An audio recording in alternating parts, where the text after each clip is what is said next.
राजा भोज के पूर्व जन्म की अद्भुत कहानी। एक बार राजा भोज की पत्नी भोज को स्नान करा रही थी।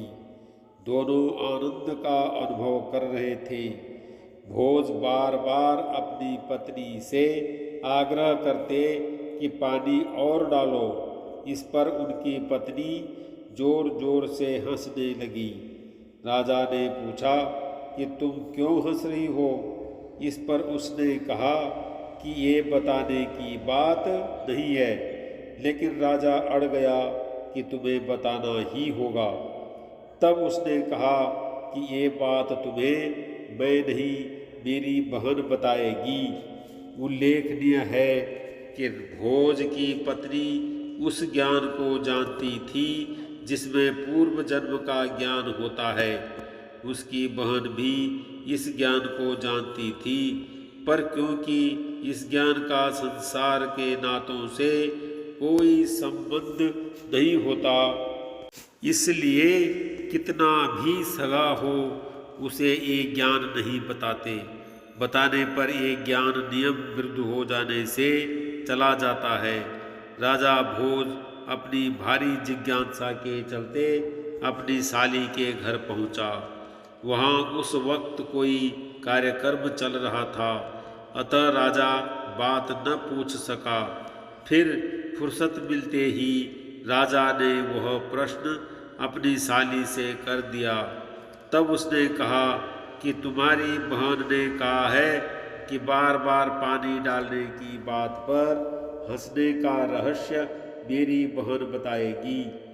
तब राजा की साली ने कहा कि आज आधी रात को बच्चे को जन्म देते ही मेरी मृत्यु हो जाएगी। इसके 18 साल बाद मेरे पुत्र जिसका आज जन्म होगा, उसकी पत्नी तुम्हें ये राज बताएगी।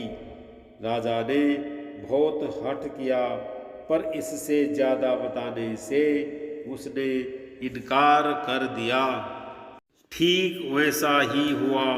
पुत्र को जन्म देकर भोज की साली मर गई।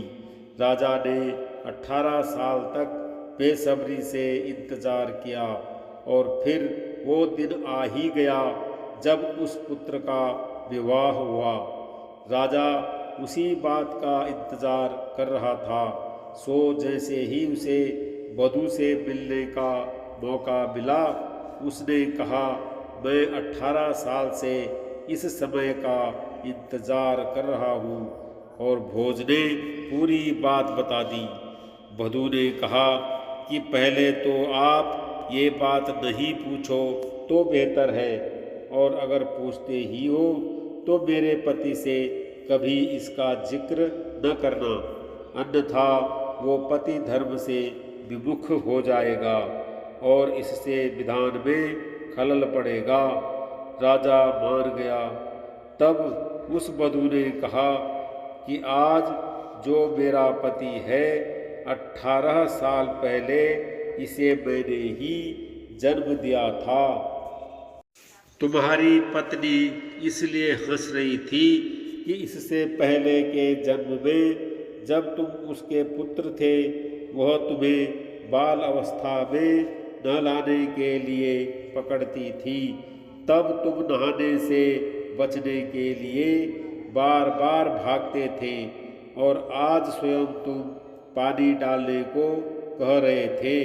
इसलिए उस जन्म की बात याद करके वो हंस रही थी। उसने या मैंने उसी समय तुम्हें ये बात इसलिए नहीं बताई कि वैसी अवस्था में तुम उसे पत्नी मानने के धर्म से विमुख हो सकते थे।